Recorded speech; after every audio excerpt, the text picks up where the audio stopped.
Hi friends, இன்றைக்கி என்ன video நம்ம பார்க்க போகிறோன்னா, இது லாஸ்ட் சண்டே அன்றைக்கி எடுத்தது.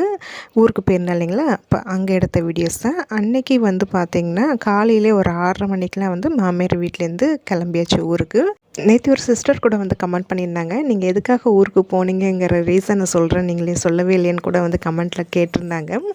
அதுக்கான வீடியோ இது தான். வீட்டிலேருந்து ஒரு 6:30 மணிக்கெலாம் வந்து கிளம்பிட்டோம். நாங்கள் போன வழி வந்து பார்த்திங்கன்னா, கும்பகோணம் பக்கத்தில் அந்த வலங்கைமான் ஊர் கண்டிப்பாக கேள்விப்பட்டிருப்பீங்க. படைக்கட்டி மாரியம்மன் கோயில் வந்து கண்டிப்பாக எல்லாருக்கும் தெரிஞ்சிருக்கும் தான் நினைக்கிறேன். கும்பகோணம் சுற்றி உள்ள இருக்கிறவங்களுக்கு கண்டிப்பாக தெரியும். நாங்கள் போகிற அன்றைக்கி அந்த ஊரில் வந்து பார்த்திங்கன்னா திருவிழா, செம்ம டிராஃபிக்கு. அப்படியே இன்ச்சு பை இன்ச்சாக தான் நகர்ந்துகிட்டே இருந்தது. ஒரு அரை மணி நேரம் கிட்ட அப்படியே தான் வந்து நின்றுட்டு இருந்ததுனால நான் அப்படியே இறங்கி வீடியோ தான் வந்து எடுத்துகிட்டு இருந்தேன். நான் ஸ்கூல் படிக்கும்போது இந்த ஊர் கோயில் திருவிழாவுக்கு வந்து வந்திருக்கேங்க. அதுக்கப்புறம் இந்த ஊர் பக்கம் இப்போ தான் வந்து நான் வரேன்.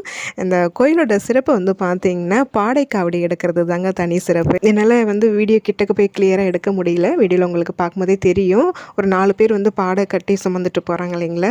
அதாவது இப்போ நோயில் ரொம்ப தீராத நோயில் வந்து இருக்கிறவங்களாம் இந்த ஊர் அம்மன்ட்ட வந்து வேண்டிக்கிட்டு அந்த நோயெல்லாம் குணமானதுக்கு அப்புறமா இந்தமாரி வந்து பாடை கட்டி அவங்களோட வேண்டுதலை வந்து நிவர்த்தி பண்ணுவாங்க. அதாவது ஒருத்தங்க இறந்துட்டாங்கன்னா இப்போ அவங்கள வந்து குளிப்பாட்டி புது துணி போட்டு நெத்தி காசு வச்சு பாடையில் படுக்க வச்சு சொந்த பந்தங்கள் 4 பேர் தூக்கிட்டு போவாங்க. முன்னாடி வந்து தீச்சட்டி எடுத்துகிட்டு போவாங்களே எல்லாம் சேம் அதேமாரியே தான் வந்து நம்ம செத்ததுக்கப்புறமா அதை அந்த சாங்கி என்ன பண்ணுறாங்களோ அதை எல்லாமே வந்து பண்ணுவாங்க. அதுக்கு பேர் தான் இந்த பாடை காவடி எடுக்கிறதுன்னு பேர். வீடியோவில் உங்களுக்கு பார்க்கும்போதே தெரிஞ்சிருக்கும். அதுமாரி தான் வந்து நிறைய பாடைகள் வந்து போயிட்டு இருந்ததுங்க. அதுமாரி வந்து குழந்தைங்களுக்கு இதுமாரி வேண்டுதல் பண்ணியிருந்தாங்கன்னா அதுக்கு வந்து தொட்டில் பாடை காவடின்னு எடுப்பாங்க. தொட்டில் கட்டி தூக்கிட்டு போவாங்க. அது என்னால் கிளியராக ஃபுல்லாக வீடியோ எடுக்க முடியல. இந்த கோயிலோட தனி சிறப்பே வந்து இது தாங்க. இதை பற்றி உங்களுக்கு இன்னும் நல்லா டீட்டெயிலாக தெரிஞ்சுக்கணும்னா நீங்கள் கூகுளில் சர்ச் பண்ணி பாருங்கள். வலங்கைமான் மகா மாரியம்மன், அது பாடைக்கட்டி மாரியம்மன் போட்டு நீங்கள் சர்ச் பண்ணி பார்த்தீங்கன்னா அந்த கோயிலோட வரலாறு, அந்த ஃபோட்டோஸ் எல்லாமே வரும். கும்பகோணத்துலேருந்து ஒரு 5-6 கிலோமீட்டர் தொலைவில் தான் வந்து இந்த வலங்கைமான் இருக்குது. நாங்கள் இந்த வழியாக தான் வந்து போனோம். ஆனால் வந்து இந்த வழியாக போய் கோயிலுக்குள்ளே போக முடியலன்னு தான் எனக்கு கொஞ்சம் வருத்தமாக இருந்தது. அப்படியே வெளியிலே இருந்து, ஏன்னா அவ்வளோ கூட்டமாக இருந்தது. சாமி கும்பிட்டுட்டு அதுக்கப்புறமா ஆலங்குடி வழியாக தான் போனோம். ஆலங்குடியும் கண்டிப்பாக கேள்விப்பட்டிருப்பீங்க, குருஸ்தலம். கும்பகோணம் சுற்றி நவகிரக கோயில்கள் வந்து இருக்குது. இது வரைக்கும் நான் வந்து பார்த்திங்கன்னா ஆலங்குடி குரு, அதுக்கப்புறம் திருநள்ளாறு சனீஸ்வரன் பகவான், இந்த 2 கோயிலுக்கு வந்து நான் போனதில்லை. ஆனால் இந்த தடவை வந்து பார்த்திங்கன்னா ஆலங்குடி அந்த குருஸ்தலம் கோயில் வழியாக தான் வந்து போயுமே கோயிலுக்கு போக முடியலன்ட்டு கொஞ்சம் வருத்தமாக இருந்தது. அதுமாரி வலங்கைமான் கோயிலுக்கு முன்னாடியே நின்றுமே கோயில் உள்ளே போய் சாமியை பார்க்க முடியலன்னு கொஞ்சம் வருத்தமாக தான் இருந்தது. ஏன்னா செம டிராஃபிக்கு, இங்கே போயிட்டுலாம் போனால் டைம் ஆகிடுங்கிறதுனால அப்புறம் கிளம்பியாச்சு. நிறைய எங்கே வந்திருக்கிறோம், எதனால் வந்து நாங்கள் சென்னையிலேருந்து ஊருக்கு கிளம்பி வந்தோம்னா பார்த்திங்கன்னா திருவாரூரில் எண்கண்ங்கிற ஊரில் வந்து பார்த்திங்கன்னா சுப்பிரமணிய சுவாமி கோயில் வந்து இருக்குது. அங்கே எண்கண் முருகனுக்கு வந்து இன்றைக்கி மகா அபிஷேகம் வந்து பண்ணுறாங்க. அகஸ்தியர் சித்தர் அருள்குடியிலேருந்து வந்து பண்ணுவாங்க. அவங்க அடிக்கடி வந்து நிறைய கோயிலுக்கு வந்து மகா அபிஷேகம் வந்து பண்ணுவாங்கங்க. 3 மாதத்துக்கு ஒரு வாட்டி இல்லை 4 மாதத்துக்கு ஒரு வாட்டி வந்து பண்ணுவாங்க. மற்றபடி சின்ன சின்ன கோயில்களுக்கும் வந்து சின்ன சின்ன அபிஷேகம்லாம் வந்து அப்பப்போ பண்ணுவாங்க. அதுக்கெலாம் வந்து போகிறதுக்கு முடியல. இதுமாரி பெரிய அபிஷேகம்லாம் வந்து பண்ணும்போது கண்டிப்பாக வந்து சாதனப்பா வந்து கிளம்பிடுவாங்க. இந்த தடவை ஃபேமிலியோடவே வந்து கிளம்பி வந்தாச்சு. உண்மையிலே நான் இதை எதிர்பார்க்கலைங்க. ரொம்ப ரொம்ப சந்தோஷமாக இருந்தது அதுவும் எனக்கு. ஏன்னா இப்போ நான் வெற்றிலை தீபம் வந்து இப்போ தொடர்ந்து 4 வாரமாக போட்டு கம்ப்ளீட் பண்ணிட்டேன். நான் ஒரு தொடர்ந்து 6லேருந்து இல்லை 9 வாரமாவது வந்து கண்டினியூ பண்ணணும் விடாமல். அதுக்கப்புறமா நம்ம தொடர்ந்து கண்டினியூ பண்ணுங்கிற பிளானில் தான் வந்து இருக்கிறேன். இந்த 6 வாரம் முடியறதுக்குள்ளவே வந்து பார்த்திங்கன்னா முருகனுடைய இந்த மகா அபிஷேகம் வந்து பார்க்குறதுக்கு எனக்கு வந்து வாய்ப்பு கிடைச்சது வந்து ரொம்ப ரொம்ப சந்தோஷமாக இருந்தது. இதை நான் எதிர்பார்க்கவே இல்லை. திருவாரூர் மாவட்டத்தில் எண்கண்ங்கிற ஊரில் இந்த கோயில் வந்து இருக்குது. கோயில் திருப்பணி வந்து நடந்துகிட்ருக்குது. ரொம்ப பழமை வாய்ந்த கோயில் தான் இது. அகஸ்தியர் அருள்வாக்கில் அந்த நாடியில் வந்து பார்த்திங்கன்னா அப்பப்போ இதுமாரி நிறைய கோயில்களுக்கு வந்து அபிஷேகம் வந்து பண்ணுறதுக்கு வந்து உத்தரவு வரும். அதுமாரி அந்த உத்தரவின் பேரில் அகஸ்தியர் அருள்குடியில் இருக்கிறவங்க வந்து அந்த கோயிலில் போய் இதுமாரி அபிஷேகம் வந்து பண்ணிட்டு வருவாங்க. இந்த தடவை வந்து பார்த்திங்கன்னா இந்த ஒரு முருகனுக்கு வந்து அபிஷேகம் ரொம்ப பெரிய லெவலில் வந்து பண்ணியிருந்தாங்க. நான் சாதனா பாட்டை கேட்டுகிட்டே இருந்தேன். பசங்களுக்குள்ள வந்து லீவு விட்டுருந்ததில்ல. இப்போ 10 நாள், அந்த 10 நாள் எங்கேயாவது வெளியில் கூட்டிகிட்டு போங்க, ஊருக்கு தான் போகிறதுக்கு இல்லை, எங்கேயாவது வெளியில் போகலான்னு சொல்லி நான் சொல்லிகிட்டே இருந்தேன். நான் இது வரைக்கும் வந்து திருவண்ணாமலை வந்து போனதில்லை, திருவண்ணாமலைக்காவது என்னை கூட்டிகிட்டு போங்கன்னு சொல்லிட்டு இருந்தேன். அப்போ சொல்லிட்டு இருந்தாங்க, உனக்கு ஒரு சர்ப்ரைஸ் இருக்குது, ஆனால் திருவண்ணாமலை கிடையாது, உன்னை நான் வேறு ஊருக்கு வந்து நான் கூட்டிகிட்டு போகிறேன்னு சொல்லிகிட்டே இருந்தாங்க. கண்டிப்பாக வந்து பார்த்திங்கன்னா இங்கே கூட்டிகிட்டு வருவாங்கன்ட்டு நான் எதிர்பார்க்கவே இல்லை. நான் முன்னாடி சொல்லியிருக்கிற மாரி தாங்க, நாங்கள் ஃபேமிலியோட வெளியில் எங்கேயாவது ஊர் சுற்ற கிளம்புறத விட எங்களுக்கு இதுமாரி கோயிலாக போகிறது வந்து ரொம்ப ரொம்ப பிடிக்கும். அதனால தான் நாங்கள் மேக்ஸிமம் கோயிலுக்கு தான் வந்து கிளம்புறத. வெளியில் எங்கேயாவது பிக்னிக்கு அதுமாரி கிளம்பணுன்னா ஃபஸ்ட்டு நாங்கள் வந்து தேர்ந்தெடுக்கிறதே கோயில் தாங்க. போகாத கோயிலுக்கெலாம் வந்து போயிட்டு வரணும்னு ரொம்ப ஆசைப்படுவோம். அதுவும் ரொம்ப பழமையான கோயிலுக்கெல்லாம் போகணுன்னு ரொம்ப விருப்பமாக இருக்கும் எங்களுக்கு.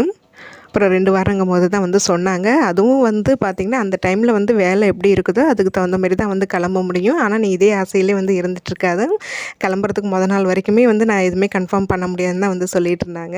அப்புறம் நாள் தான் வந்து கன்ஃபார்ம் பண்ணாங்க போகலான்னு சொல்லிட்டு. அதனால தான் திடீர் பயணமாக வந்து நாங்கள் ஊருக்கு கிளம்புனோம். சரி போகிற வழி தானே, நம்ம ஊர் சைடாக தானே போகணும் அப்படிங்கிறனால எக்ஸ்ட்ரா ஒரு நாள் இவங்க லீவ் போட்டுட்டு நேராக மாமியார் வீட்டுக்கு போயிட்டு அங்கே ஒரு நாள் இருந்துட்டு அப்புறம் அம்மா வீட்டுக்கெலாம் போய் பார்த்துட்டு அடுத்த நாளே வந்து நாங்கள் கிளம்பியாச்சு. நேராக வந்து ஒரு 6:30 மணிக்குள்ளே வீட்டில் கிளம்பணும். கோயிலுக்கு ஒரு 9:30க்கெலாம் வந்தோம். நாங்கள் வரவும் அங்கே சித்திரை அருள்குடியிலேருந்து எங்களுக்கு முன்னாடி வந்துட்டாங்க. அங்கே வந்து அந்த அபிஷேகத்துக்கு தேவையானது எல்லாமே வந்து அவங்க ரெடி பண்ணிகிட்டு இருந்தாங்க. காலை டிஃபன் இவங்களே வந்து அரேஞ்ச் பண்ணியிருந்தாங்க. வந்ததுமே வந்து பார்த்திங்கன்னா சாமியெல்லாம் கும்பிட்டுட்டு சாப்பிட்டுட்டு அதுக்கப்புறமா திருப்பி வந்து அங்கே அபிஷேகம் ரெடி பண்ணுற வரைக்கும் கொஞ்சம் நேரம் வீடியோ எடுத்துகிட்டு இருந்தோம் நானும் அவங்களும்.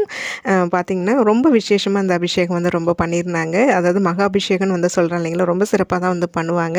108 லிட்டர் பால், தயிர் வந்து பார்த்திங்கன்னா 50 லிட்டருக்கு மேலே ஏதோ சொல்லிகிட்டு இருந்தாங்க. 108 இளநீ, கரும்பு சாறு. எனக்கு அதெல்லாம் எவ்வளோன்னு தெரியல. ஒரு சொம்பில் ஊற்றுற மாரிலாம் கிடையாதுங்க. அதெல்லாம் வந்து லிட்டர் கணக்கு தான் கரும்பு சாறு. அதுமாரி அந்த அபிஷேகத்துக்கு தேவையானது எல்லாமே வந்து ரொம்ப ரொம்ப ஹை குவாலிட்டியாக ரொம்ப சிறப்பாக அதிக அளவில் தான் வந்து பண்ணியிருந்தாங்க. இந்த கோயில் வந்து ரொம்ப பார்க்க அழகாக இருந்ததுங்க. திருப்பணி வேலையும் வந்து நடந்துகிட்டு இருந்தது. இங்கே குடமுழுக்கு எப்போ பண்ணுறாங்கன்னு வந்து தெரியல. இந்த இடம் பார்க்கும்போது எனக்கு ரொம்ப ரொம்ப பிடிச்சிருந்தது.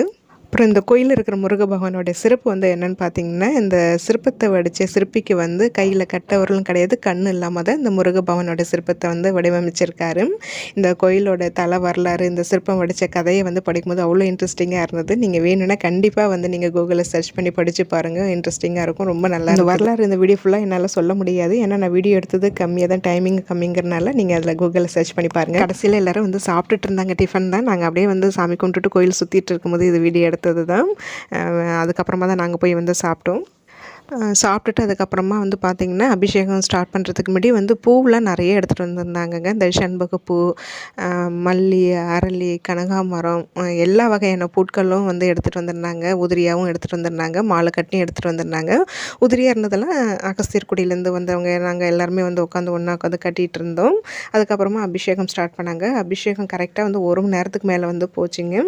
அபிஷேகம் முடிஞ்சு அதுக்கப்புறமா தான் வந்து தீபார்த்தனைலாம் வந்து பண்ணாங்க. ரொம்ப ரொம்ப சிறப்பாக வந்து முடிஞ்சுது.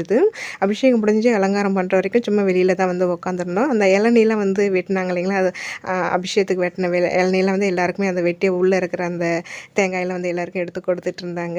அதுக்கப்புறமா நீர் மோர் வந்து ரெடி பண்ணியிருந்தாங்க. செம்ம வெயிலுங்கிறனால நீர் மோர், அதுக்கப்புறம் வந்து குக்கும்பர் எல்லாருக்குமே ஒன்று ஒன்று கொடுத்துட்டு இருந்தாங்க. அதுக்கப்புறமா வந்து அலங்காரம்லாம் முடிஞ்சு தீபார்த்தனைலாம் முடிஞ்சு அப்புறம் மதியம் வந்து பிரசாதம் அங்கேயே வந்து கொடுத்துட்டாங்க. சக்கரை பொங்கல், தயிர் சாதம், புளி சாதம், வடை, அப்புறம் சுண்டல் இதெல்லாமே வந்து கொடுத்துருந்தாங்க. அதெல்லாம் சாப்பிட்டுட்டு கோயிலேருந்து கிளம்ப எங்களுக்கு ஒரு 1:30 மணி போல் வந்து ஆயிடுச்சு. எல்லாம் வந்து பார்த்திங்கன்னா சாப்பிட்டதுக்கப்புறமா அப்படியே லைட்டாக சும்மா வீடியோ எடுத்துகிட்டு இருந்தேன். அபிஷேகத்துக்கு தான் எல்லாமே வந்து ரெடி பண்ணிகிட்டு இருந்தாங்க. மாலைலாம் சும்மா வேறு லெவலில் வந்து பண்ணியிருந்தாங்கங்க. அவ்வளோ மாலை இருந்தது. அது தாமரைப்பூ மாலை நிறைய வந்து பண்ணியிருந்தாங்க. செண்பகப்பூ மாலையும் வந்து நிறைய வந்தவங்க எல்லாருமே வந்து கட்டிகிட்டு இருந்தாங்க. இவங்க எல்லாருமே தஞ்சாவூர், திருச்சியிலேருந்து, அகஸ்தியர் அருள்குடியிலேருந்து வந்திருந்தாங்க. வெளியூர்லேருந்து பெங்களூரு, நாங்கள் இப்போ சென்னையிலேருந்து வந்திருக்கிறோம். அதுமாரி நிறைய வெளியூர்லேருந்து வரவங்களும் அந்த அருள்குடியில் இருக்கிறவங்க எல்லாருமே வந்திருந்தாங்க. யார் வேணாலும் வரலாங்க. அந்த கோயிலுக்கு வரவங்க எல்லாருமே வந்து பார்த்திங்கன்னா வரவங்களுக்கும் வந்து நீர்மோர், அவங்க எடுத்துகிட்டு வந்த சாப்பாடு, மதிய லஞ்ச் எல்லாமே வந்து கொடுத்தாங்க. வரவங்க எல்லாருமே வந்து சாப்பிட்டுட்டு மன திருப்தியோடு தான் வந்து போனாங்க. நாங்கள் ஃபேமிலியோட பெருசாக எங்கேயும் வந்து டூரு, பிக்னிக்லாம் எங்கேயும் வந்து போனது கிடையாதுங்க. அவ்வளோ சீக்கிரம் போகவும் மாட்டோம். போகிற ஆனால் பிளான் வந்து இருக்குது தான். இருந்தாலுமே அங்கெல்லாம் போகிறத விட எங்களுக்கு வந்து இதமாரி வந்து கோயிலாக போகிறது தாங்க வந்து எங்களுக்கு ரொம்ப பிடிச்சிருக்குது. இதில் தான் எங்களுக்கு மனசுக்கு ரொம்ப திருப்தியாகவும் வந்து இருக்குது. பசங்களுக்கு எங்களுக்கு ஏற்ற மாரி அவங்களும் எங்கள் வழியிலே வந்து வராங்க. பசங்களும் பெருசாக வந்து எங்களை அங்கே கூட்டிகிட்டு போங்க, இங்கே தான் கூட்டிகிட்டு போய் ஆகணும் அப்படிங்கிற மாரிலாம் வந்து பிடிவாதம் பண்ணது கிடையாது. நாங்கள் எங்கே போகிறோமோ கூட்டிகிட்டு போகிறோமோ அவங்களும் எங்கள் கூடயே வந்துடுவாங்க. மெயினாக சென்னையிலேருந்து நாங்கள் ஊருக்கு கிளம்பி வந்தது திருவாரூர் என்கண் ஊரில் இருக்கிற முருகனுடைய அபிஷேகம் பார்க்கறதுக்காக தான் நாங்கள் அங்கேருந்து கிளம்பி வந்தோம். அதுவும் இந்த நான் வெற்றிலை தீபம் போட்டதுக்கு அப்புறமா முருகனுடைய இந்த மகா அபிஷேகம் பார்த்ததில் எனக்கு மனசுக்கு அவ்வளோ ஒரு திருப்தியாக இருந்தது. முருகன் எனக்கு இப்படி ஒரு வாய்ப்பு கொடுப்பார் நான் எதிர்பார்க்கவே இல்லை. அபிஷேகம், தீபாராதனை எல்லாம் வந்து பார்த்துட்டு அங்கேயே பிரசாதம் கொடுத்தாங்க. சாப்பிட்டுட்டு அங்கேருந்து ஒரு 1:30 மணி போல் வந்து கிளம்பிட்டோம். திருவாரூர் வழியாக தான் வந்தது. திருவாரூர் தியாகராஜ கோயில் ராஜகோபுரம் வழியாக தான் வந்தோம். அந்த கோயிலுக்கும் வந்து போக முடியலன்னு மனசு கொஞ்சம் கஷ்டமாக இருந்தது. சரி கோபுரமாக தான் வந்து பார்த்தோம். கோபுர தரிசனம் கோடி புண்ணியன்னு வந்து சொல்லுவாங்க. கோபுர தரிசனம் பார்த்துட்டு அப்புறம் அங்கேருந்து கிளம்பியாச்சு. நைட்டு சென்னைக்கு வரத்துக்கு ஒரு 9 மணி போல் ஆகிடுச்சு. நல்லபடியாக கோயில் தரிசனம்லாம் முடிச்சுட்டு நம்ம வீட்டுக்கு வந்ததில் எங்களுக்கு ரொம்ப சந்தோஷமாக இருந்தது. இன்றைக்கி வந்து பார்த்திங்கன்னா இந்தமாரி வீடியோ தான் நான் ஷேர் பண்ணியிருக்கிறேன். கண்டிப்பாக கண்டிப்பாக உங்களுக்கு இது பிடிச்சிருக்குன்னு தான் நினைக்கிறேன். பிடிச்சிருந்தா லைக் பண்ணுங்கள். அப்படி நம்ம சேனலையும் வந்து சப்ஸ்கிரைப் பண்ணிக்கோங்க. நாளைக்கு இன்னொரு இன்ட்ரெஸ்டிங்கான ஒரு விலாகில் வந்து பார்க்கலாம்.